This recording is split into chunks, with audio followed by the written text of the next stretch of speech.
אופטומטריסט בשבילי הוא אדם שלא רק שיבדוק את יכולת הראייה שלך, אלא גם יהיה קשוב ובעצם יראה את האדם שנמצא מאחורי זגוגית המשקפיים.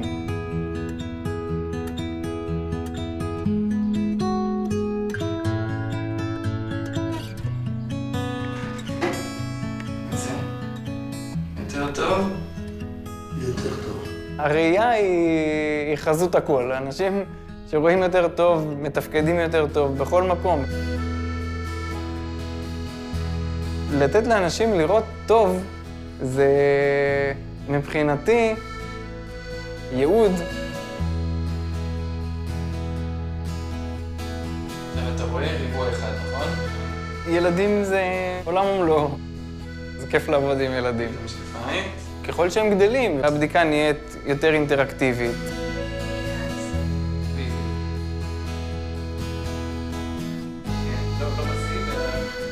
יש נושא רחב ומלא שנקרא תרגילי עיניים, וזה מקביל נניח לפיזיותרפיה. זאת אומרת, מאמנים את שרירי העין, את המוח בעצם, לשלוט בעיניים.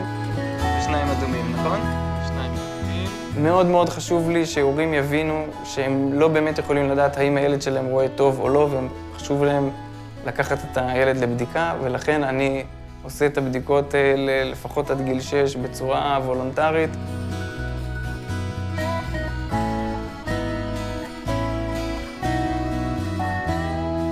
למדתי אופטומטריה ועבדתי בתור אופטומטריסט שכיר. הרגשתי מסופק מאוד מהבחינה המקצועית, ולמרות זאת, משהו היה לי חסר. התחושה החמימה הזאת של לעבוד קרוב ולשרת את האנשים שאיתם אתה חי. לעבוד במקום שהנוף שאני רואה בחלון הוא נוף ילדותי.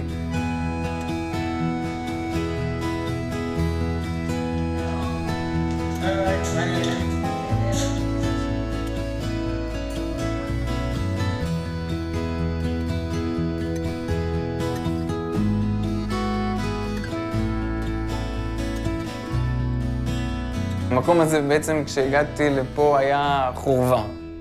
בניתי פה חלק גדול מהריהוט, את העיצוב עצמו עשתה אשתי.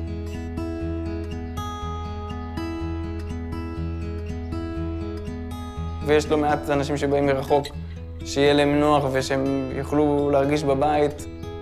כל הדברים הקטנים שבן אדם שבא, שבאמת ייהנה.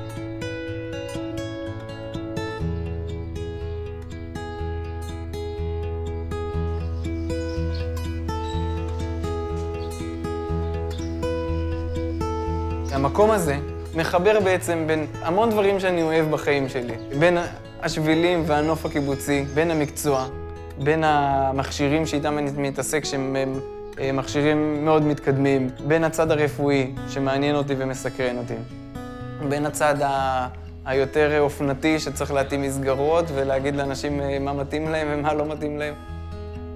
אני יותר מכל אוהב את הקשר שנוצר לי עם אנשים.